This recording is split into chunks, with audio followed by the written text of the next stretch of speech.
Oke, selamat sore Mas Eko Saki dan Bang Alik Ababil. Apa kabar hari ini? Alhamdulillah, kabar baik. Alhamdulillah kabar baik. Sehat ya? Walafiat. Walafiat. Ya, ini kan kita mau bahas masalah maraknya cover lagu yang sekarang ini sudah marak ya, misalkan lagu-lagu apa diganti musiknya apa, atau lagu pop diganti dangdut, dangdut diganti pop, tapi dengan versi masing-masing. Itu menurut pencipta sendiri dan menurut Bapak arranger kita ini yang top ini gimana? Coba Mas Eko dulu. Kalau cover, saya rasa itu sah-sah saja ya. Karena itu ada salah satu bagian dari industri digital saat ini.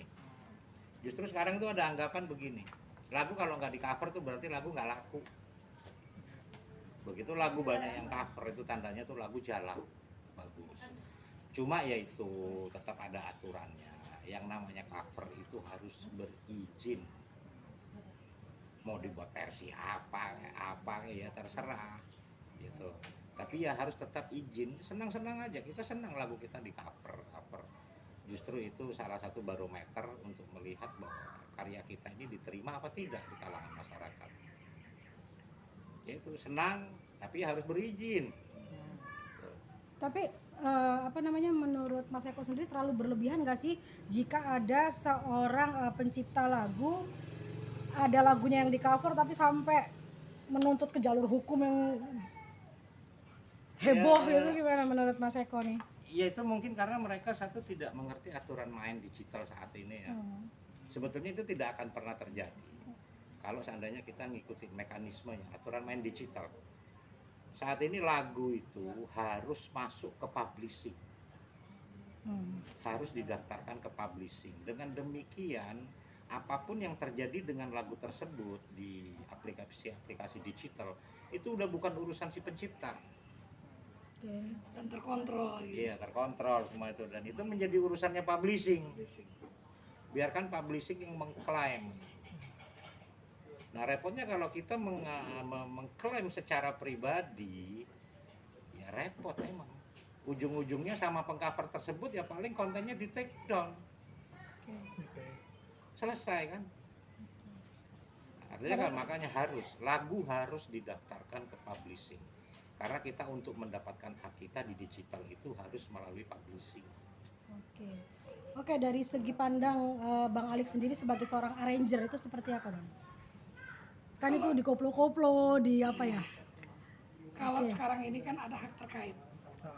Nah itu kita sebagai musisi itu ada hak dari terkait itu sendiri.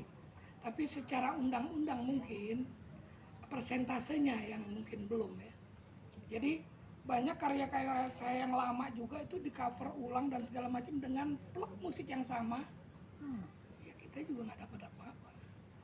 Berarti tandanya itu si mengcover itu ada izinnya nggak? Kalau ke musik kayaknya enggak, belum ya. Belum ada. Itu mungkin ke ini Iya. publishing atau produser. Itu sebetulnya kalau ya itu dari dibilang tadi, kalau masalah musik itu sebetulnya belum ada undang-undangnya ya. Jadi begitu orang cover dia mau merubah musiknya atau apa ya terserah mereka gitu. Ya sementara musik itu kan juga sebagai hak cipta juga. Gitu loh. Memang cikal bakal dari sebuah lagu gitu kan. Lagu itu kalau tanpa musik juga kayaknya nggak ada sesuatu. Tapi ada yang bilang juga itu kan cikal bakal dari lagu, jadi lagu yang bisa menerima itu gitu loh. Tapi dengan kerjasama antara song dengan musik itu kayaknya berkaitan sekali. Jadi makanya disebutkan hak terkait. Musik ini ada dalam hak terkait. Tapi ini ciptaan, yang dimaksud hak terkait ini adalah sebuah ciptaan terkait dengan lagu ini. Tetap ini adalah sebuah ciptaan musik ini. Iya.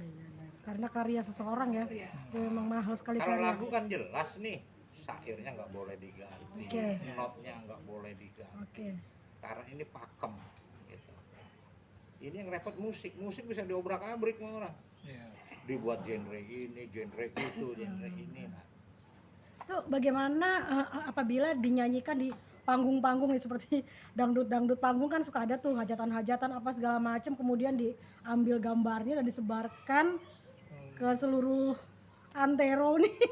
Itu gimana Iya, nih? itu urusannya publishing itu. Publishing juga. Iya. Oh, gitu. Jadi apapun kita saat ini mengklaim hasil karya kita tuh ya melalui publishing.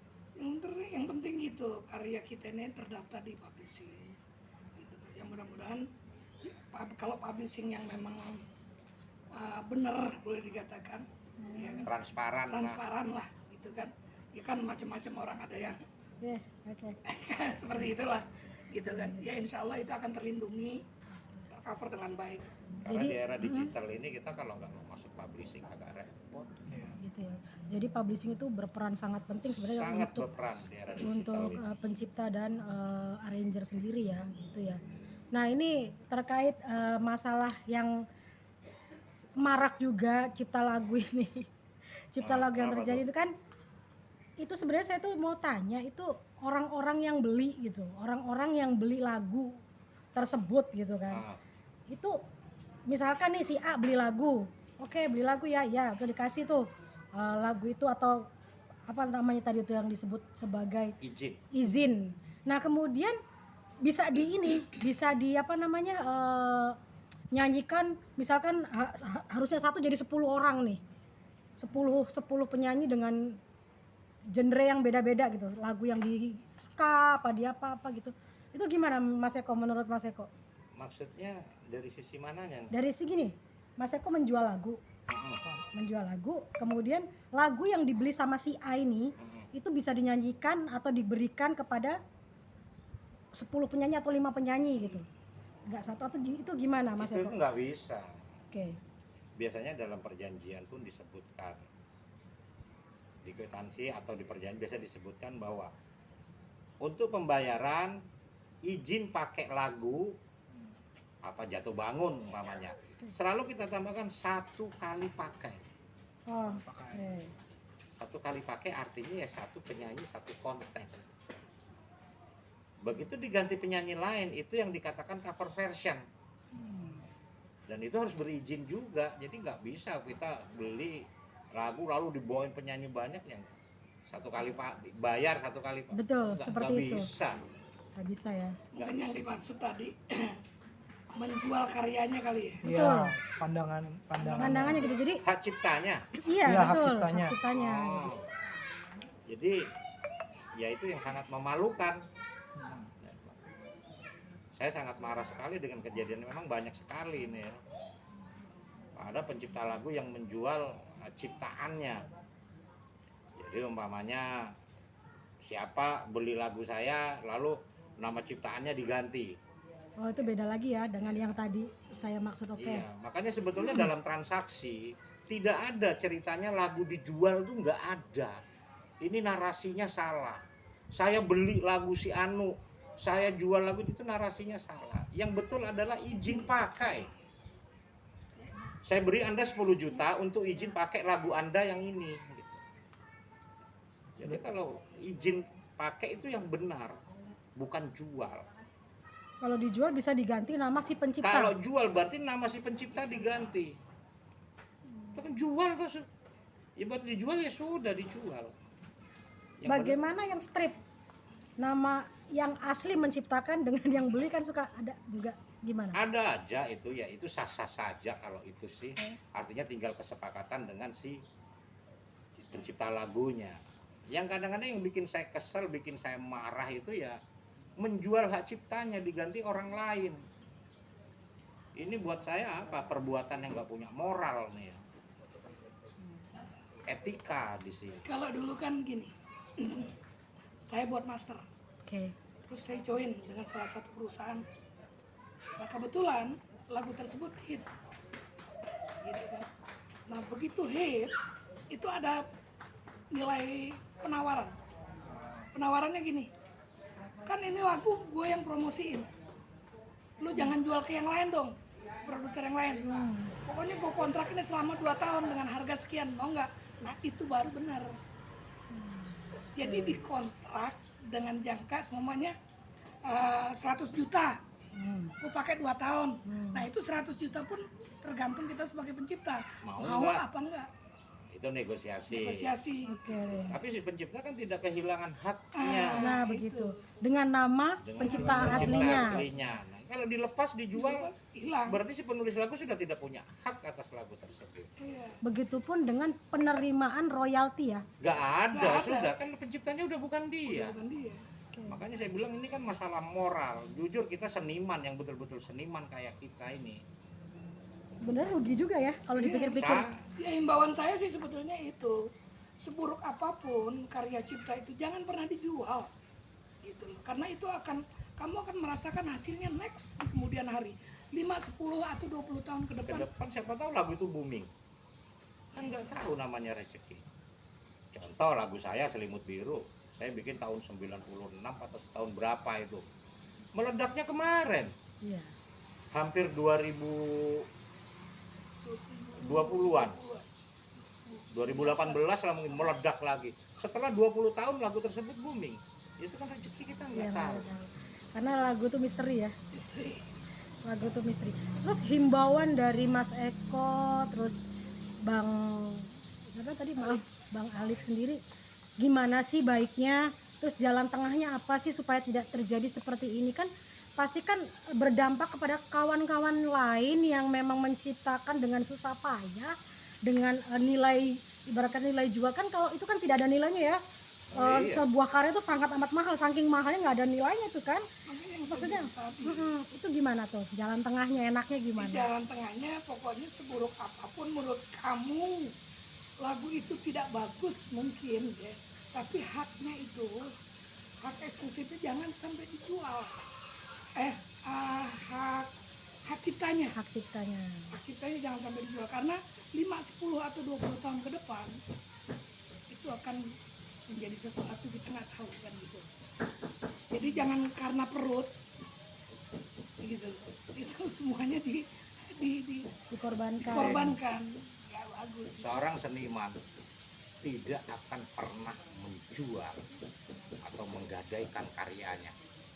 Karena buat seniman seperti saya, Haji Alex, hasil karya kami itu adalah nyawa kami, harga diri kami.